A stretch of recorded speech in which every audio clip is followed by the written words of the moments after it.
जय माँ भगवती। प्रिय दर्शकों, मैं हूँ पंडित योगेश्वर जोशी और आप सभी का हमारे इस कार्यक्रम में बहुत बहुत स्वागत है।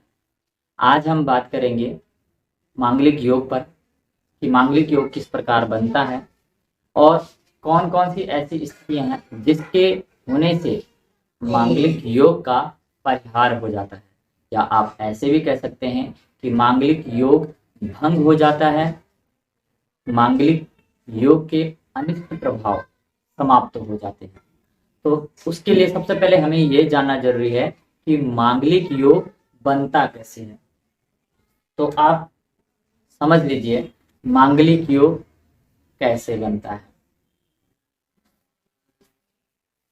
लग्ने व्यये च पाताले जामित्रे चाष्टमे कुजे।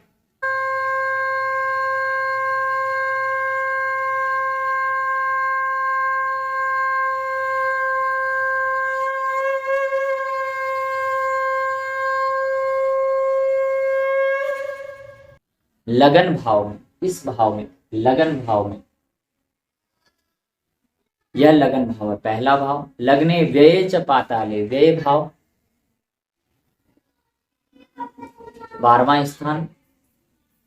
लग्ने व्यये च पाताले चतुर्थ स्थान। जामित्रे चाष्टमे कुजे, जामित्रे जया भाव 7वां भाव। चा अष्टमे कुजे, अष्टम भाव में। कुज यहाँ मंगल ग्रह को कहा जाता है। तो क्या कहते हैं, लग्ने व्यये च पाताले जामित्रे चाष्टमे कुजे। अगर जन्म कुंडली में, किसी भी व्यक्ति की जन्म कुंडली में लगन भाव में, इस पहले घर में, यहाँ नंबर कोई भी हो सकता है, 1 2 3 4 5 12 में तक कोई भी अंक हो सकता है। उस अंक को आप रहने दीजिए। मैं कह रहा हूं इस भाव में, पहले भाव में, पहले घर में अगर मंगल बैठा हो, चतुर्थ भाव में, इस भाव में अगर मंगल बैठा हो, सप्तम भाव में अगर मंगल बैठा हो, अष्टम भाव में अगर मंगल बैठा हो, और द्वादश भाव 12वें स्थान पर मंगल बैठा हो, तो वह व्यक्ति मांगलिक हो जाता है। आप समझ गए। लगन भाव में अगर किसी व्यक्ति की कुंडली में मंगल बैठा है, चतुर्थ भाव में, सप्तम भाव में, अष्टम भाव में और 12वें स्थान में, द्वादश भाव में अगर किसी व्यक्ति का मंगल बैठा है, तो वह व्यक्ति मांगलिक योग में आता है, मांगलिक इसको कहा जाता है। और अब हम परिहार की बात करेंगे। अब हम ये बात करेंगे कि इन भाव में मंगल किसी व्यक्ति का बैठा है, तो आपको क्या देखना है कि परिहार हो रहा है या नहीं हो रहा है, मांगलिक योग भंग हो रहा है या नहीं हो रहा है। सबसे पहला नियम, इन पांचों भाव में, पहले ये पहला, चौथा, सातवां, आठवां और 12वें स्थान में किसी का मंगल बैठा है, और वह मंगल अपनी राशि, मेष राशि का 1 नंबर यहां लिखा हो, वृश्चिक राशि का 1 नंबर लिखा हो, या 8 नंबर यहां लिखा हो। अगर यहां मंगल है किसी का, अगर यहां मंगल है तो यहां 1 नंबर 8 नंबर लिखा हो, और साथ ही साथ उच्च राशि का, मकर राशि का 10 नंबर यहां लिखा हो,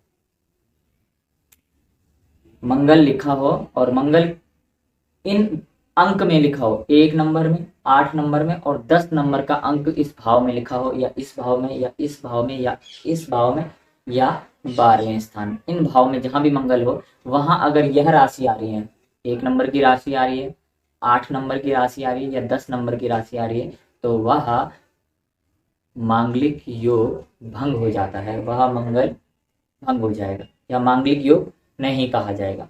उसके बाद आप नोट करें, मंगल ग्रह इन भाव में बैठे हों और 0 डिग्री पर, 0 डिग्री पर हो,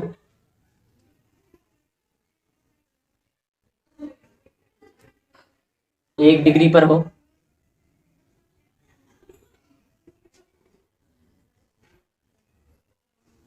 29 डिग्री पर हो, और 30 डिग्री पर हो। अगर मंगल इन भावों में बैठे हों आपके और वह 0 डिग्री पर हो, 1 डिग्री पर हो, 29 डिग्री पर हो और 30 डिग्री पर हो, तब भी मांगलिक योग भंग हो जाता है, मंगल के अनिष्ट प्रभाव समाप्त हो जाते हैं। उसके बाद अगर मंगल ग्रह इन भावों में आपके किसी भी बैठा हो और मंगल के साथ सूर्य विराजमान हो, मंगल ग्रह के साथ सूर्य बैठे हों और मंगल देव सूर्य से अस्त हो रहे हों, मंगल देव सूर्य ग्रह से अस्त हो रहे हों, तब भी मांगलिक योग भंग हो जाता है। उसके बाद मंगल ग्रह पर गुरु की दृष्टि हो, गुरु की दृष्टि अर्थात यहाँ समझ लीजिए मंगल ग्रह यहीं बैठे हैं किसी के और मंगल के साथ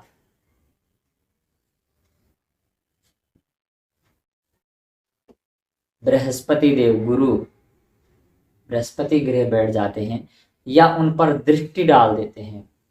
दृष्टि कैसे पड़ेगी? अगर बृहस्पति यहाँ होंगे ये तो उनकी नवम दृष्टि पड़ेगी, 1 2 3 4 5 6 7 8 9, मंगल पर बृहस्पति देव की नवम दृष्टि पड़ेगी। बृहस्पति यहाँ बैठे हों तब भी बृहस्पति देव की सप्तम दृष्टि मंगल पर पड़ेगी और बृहस्पति देव यहाँ बैठे हों तब भी यहाँ से भी 1 2 3 4 5 पंचम दृष्टि बृहस्पति देव की मंगल पर पड़ेगी। इस कारणवश भी मांगलिक योग भंग हो जाएगा। तो आप यह समझ गए होंगे, मैंने आपको कहा पहला, अगर मंगल ग्रह इन भावों में हो तो मांगलिक योग बनता है और मंगल अगर मेष राशि, वृश्चिक राशि और मकर राशि में इन स्थानों में बैठे हों तो मांगलिक योग का परिहार हो जाता है। नंबर 2, मंगल ग्रह 0 डिग्री, 1 डिग्री, 29 डिग्री और 30 डिग्री पे आपके बैठे हैं तो भी मांगलिक योग भंग हो जाता है। नंबर 3, मैंने आपको कहा कि अगर मंगल ग्रह सूर्य के साथ बैठे हों इन्हीं किसी भाव में और वह अस्त हो रहे हों, सूर्य के साथ बैठकर अस्त हो रहे हों तो भी मांगलिक योग भंग हो जाता है। नंबर 4, मंगल ग्रह पर बृहस्पति उनके साथ बैठे हों या बृहस्पति की दृष्टि हो, बृहस्पति की पंचम दृष्टि, सप्तम दृष्टि और नवम दृष्टि बृहस्पति की होती है, तो इन किसी भी दृष्टि से अगर मंगल ग्रह पर पड़ रही है तो मांगलिक योग भंग हो जाता है। ये आपको जान लेना है। हालांकि जब हम कुंडली मिलान की बात करते हैं, किसी वर की कुंडली कन्या से या कन्या की कुंडली वर से जब हम मिलान करते हैं तो उसमें कुछ सूत्र और लागू हो जाते हैं, वह किसी अन्य वीडियो में मांगलिक नॉन मांगलिक पर हम बात करेंगे किसी और वीडियो पर। वीडियो पसंद आए तो लाइक करें एवं ज़्यादा से ज़्यादा लोगों को शेयर करें। फिर मिलेंगे अगली वीडियो में, तब तक के लिए नमस्कार।